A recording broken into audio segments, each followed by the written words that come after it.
यानी कि आव्यूह विधि द्वारा 3 चरों वाले समीकरण को हल करना। इनके समीकरण 3 दिए हुए हैं। पहला स्टेप यानी कि दिए गए समीकरणों को ax बराबर b के रूप में लिखेंगे।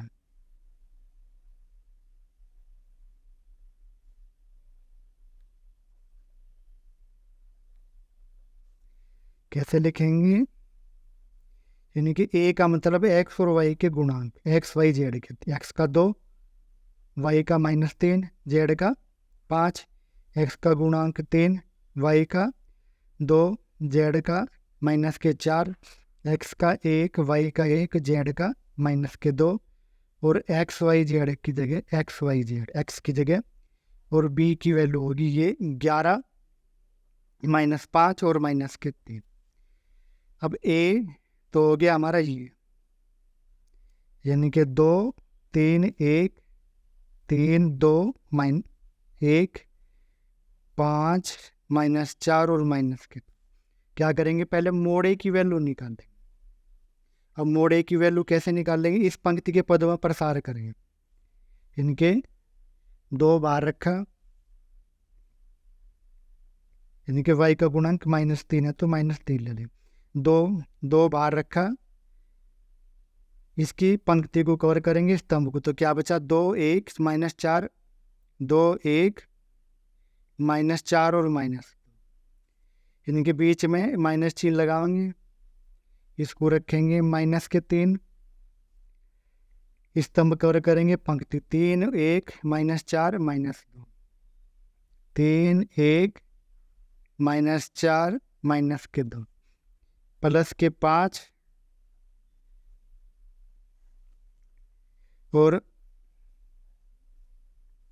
इसकी पंक्ति कवर करेंगे, स्तंभ। तो 3 1 2 1, 3 1 2 1।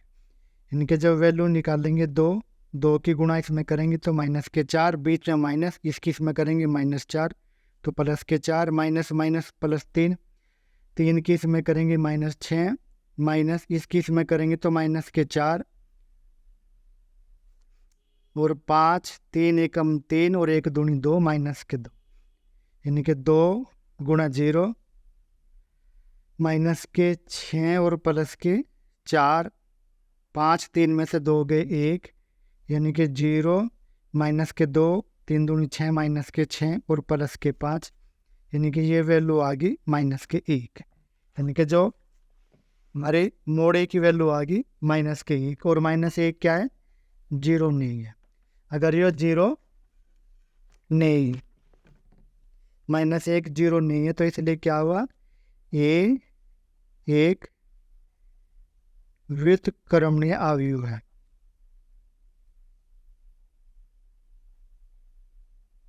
यानी कि इसका इनवर्स ज्ञात कर सकते हैं। अब इनवर्स ज्ञात कैसे करेंगे? माना ए के सहगुणनखंडों से बना अवयव,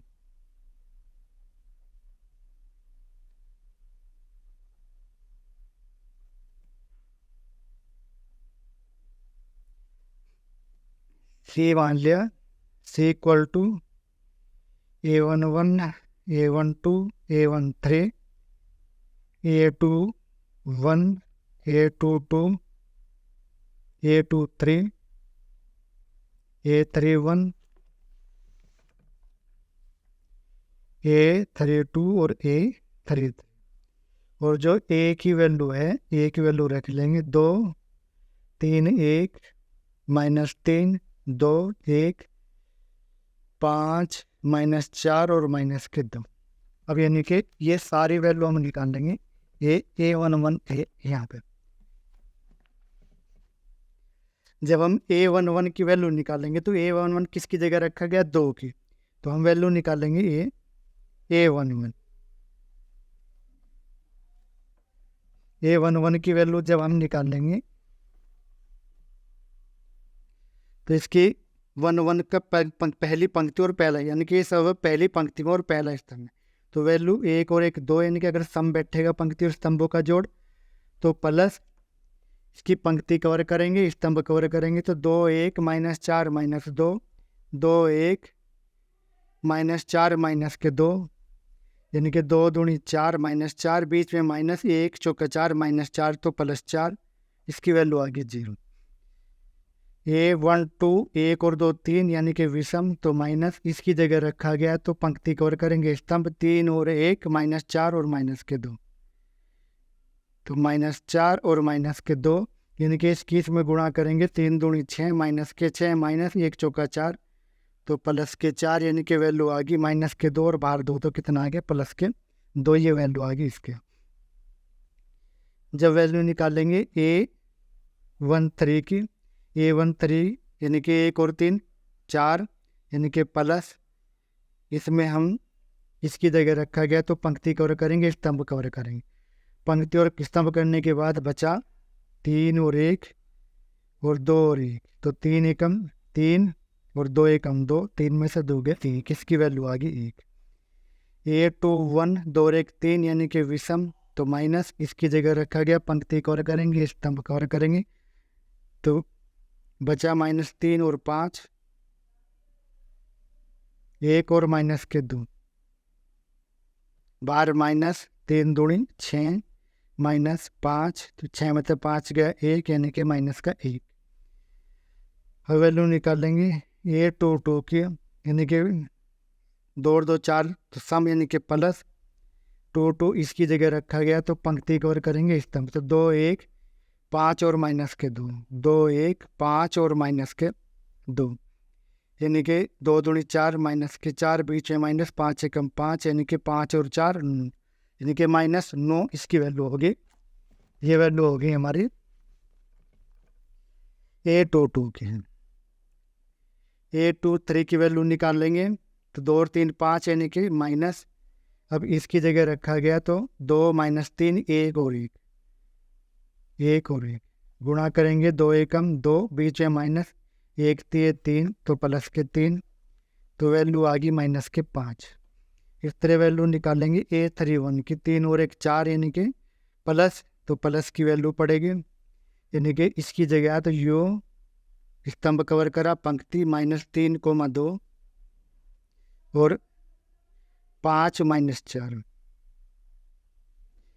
इस केस में करेंगे 4 3 12 माइनस इस केस में करेंगे 5 दूनी 10, तो यानी कि ये पड़ेगी इसकी वैल्यू 2।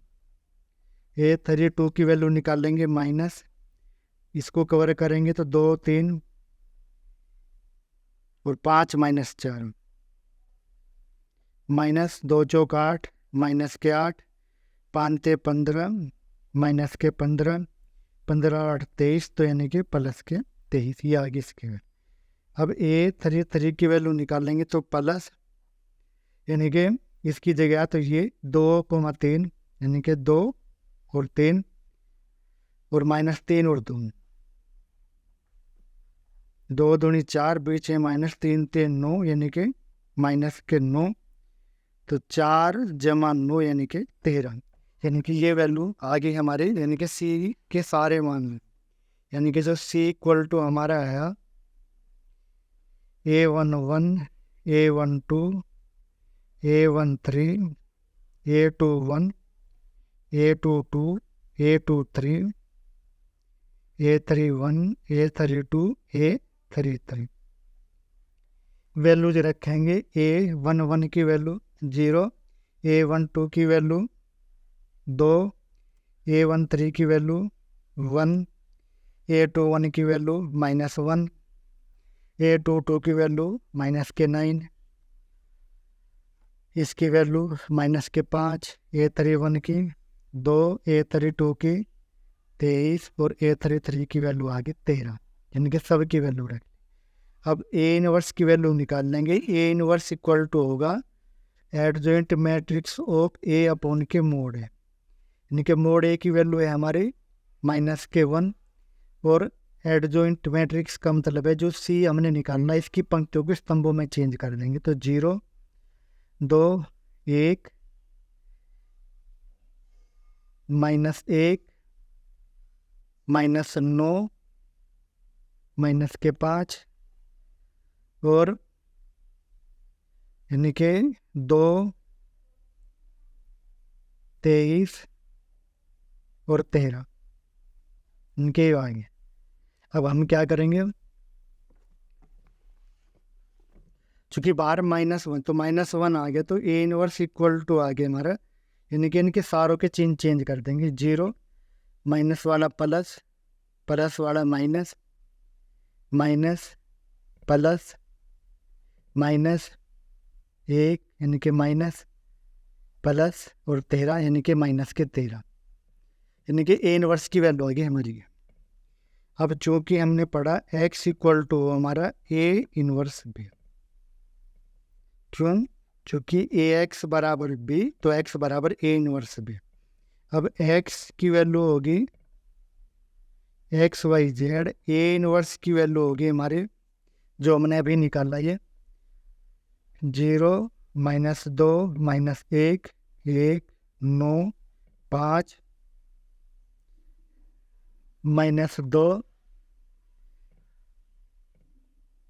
-23 और माइनस के 13, और बी की वैल्यू हमने रख ली 11 -5 और माइनस के 3। अब इसकी पंक्ति कितनी, 3, और स्तंभ कितने, 3, तो क्रम हुआ 3 × 3, पंक्ति 3 और स्तंभ 1, तो क्रम 3 × 1। अब इसके स्तंभ इसकी पंक्तियों के बराबर है, तो देखिए गुणा संभव है। तो पहला यानी कि अब हम लेंगे जो XYZ है, पहली पंक्ति लेंगे, पहले इसमें गुणा करेंगे। 0 की गुणा करेंगे 11 में तो 0, 1 की गुणा करेंगे तो -5, -2 की इसमें करेंगे तो +6, -2 की इसमें करेंगे तो -22, 9 की इसमें करेंगे तो -45, 23 की इसमें करेंगे तो +69, यानी कि -1 की इसमें करेंगे तो -11, 5 की इसमें करेंगे तो -25 और 13 के 3 में करेंगे तो +39, यानी कि 6 में 5 गया 1, यहाँ 67 -69 प्लस के तो 2, यहाँ 36 - और 39 प्लस के तो 3, तो यानी कि जो वैल्यू आ गई हमारी 1 2 3, यानी कि x बराबर आ गया, x बराबर आ गया हमारा 1, y बराबर 2 और z बराबर 3, यानी कि जो हमारा नंबर। फिर देखेंगे इसको,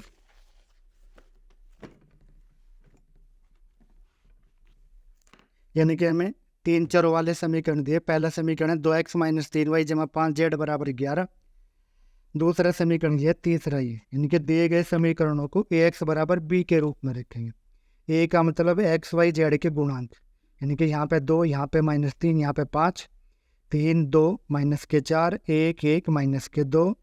x का मतलब XYZ यानी कि जो 3 चर है। b का मतलब 11 -5 -13। a की वैल्यू ये होगी, तो मोड a की वैल्यू निकाल दी, मोड a की वैल्यू आ गई -1। अगर ये 0 नहीं है तो a एक व्युत्क्रम में आ गई, यानी कि इसका इनवर्स ज्ञात कर सकते। अब क्या करेंगे, a के सैगुणन खंडों से बना भी हमने c मान लिया, तो c इक्वल टू हो गया हमारा, ये मान लिया a11 a12 a13 a21 a22 a23, और a की वैल्यू दे रखी है। अब वैल्यू कैसे निकालेंगे, a11 की वैल्यू निकाल लेंगे, तो इसका सबसे पहले चिन्ह देखेंगे। तो पंक्ति पहली स्तंभ पहला तो 1 और 1 2, अगर स्तंभ और पंक्ति की संख्याओं का योग, यानी कि सम बैठेगा तो प्लस और विषम बैठेगा तो माइनस, तो यहाँ सम है 2 तो प्लस, तो इसकी जगह रखा गया पंक्ति कवर करेंगे स्तंभ, तो जो बचा 2 1 -4 -2, तो वैल्यूज निकाल ली 0 आ गया। इसी तरह a12 यानी कि 1 2 विषम तो माइनस, यानी कि इसकी जगह रखा गया तो स्तंभ कवर करेंगे, पंक्ति तो 3 1 -4 -2, यानी कि वैल्यू निकाले। इसी तरह a13 की इनके स्तंभ कवर करेंगे, पंक्ति कवर करेंगे, तो इनकी सारों की वैल्यू निकाल के, तो जो हमारे c की वैल्यू आई, c की वैल्यू यानी कि ये वैल्यू आ गई। अब a इनवर्स बराबर हो adjoint matrix of a upon के मोड है। एडजॉइंट मैट्रिक्स ऑफ a का मान -1 है, और एडजॉइंट मैट्रिक्स ऑफ a का मतलब जो c ट्रांसपोज निकाला इसकी पंक्तियों को स्तंभों में चेंज कर, तो हमने पंक्तियों को स्तंभों में चेंज कर दिया, तो ये आ गया। तो a इनवर्स की वैल्यू हमारी ये है। अब मोड a क्या है, -1 है, तो ये -1 हुआ, तो इसमें क्या करेंगे, हर पद में माइनस से गुणा कर देंगे, तो चिन्ह बदल जाएंगे, माइनस वाला प्लस, प्लस वाला माइनस, माइनस वाला प्लस, इस तरह ये चेंज होगी। तो x इक्वल टू क्या है हमारा, a इनवर्स b, क्यों, क्योंकि x बराबर b है, तो x का मतलब XYZ, a इनवर्स ये हमें दे रखा b, इनकी गुणा सम कर ली, गुणा करने के बाद x का मान 1, y का मान 2 और z का मान 3, यानी कि ये मान। अब हम देखेंगे ये हाल हमारे ठीक है या गलत। यानी कि उत्तर की जांच करेंगे हम। उत्तर की जांच कैसे करेंगे? कोई भी एक समीकरण ले लेंगे। पहली समीकरण ले ली हमने जो दे रखी, 2x माइनस के 3y जमा के 5z बराबर 11, यानी कि उत्तर की जांच। x की जगह 1 रखेंगे तो 2 एकम 2, y की जगह 2 रखेंगे तो 3 दूनी 6, z की जगह 3 तो 5 3 15, तो 15 और 2 17 में तो 6 की 11, तो 11 बराबर 11। इसका मतलब पहले समीकरण को तीनों मान संतुष्ट करें। एक समीकरण और ले लेंगे तो 3x जमा 2y माइनस के 4z बराबर माइनस के 5। x की वैल्यू रखेंगे 1 तो 3 एकम 3, y की 2 तो 2 दूनी 4, 3 तो माइनस के 12 बराबर माइनस के 5। तो कितना आ गया? 4 3 7 प्लस के 12 माइनस के, तो -5 बराबर -5। अतः उत्तर ठीक है। और x की वैल्यू 1, y की 2 और z की 3, यानी कि जो समीकरण, यानी कि जो इनवर्स के सवाल है ये दो सवालों को कवर कर रहे हैं। पहला इनवर्स और दूसरा समीकरण। कभी कभी इनवर्स का सवाल आप पेपर में आता है 8 नंबर का इस तरह का, या कभी कभी समीकरण का। कभी कभी दोनों सवाल भी क्लियर होते हैं, यानी कि आपका जो है लगभग 5 से लेकर 8 नंबर का सवाल क्लियर हुआ।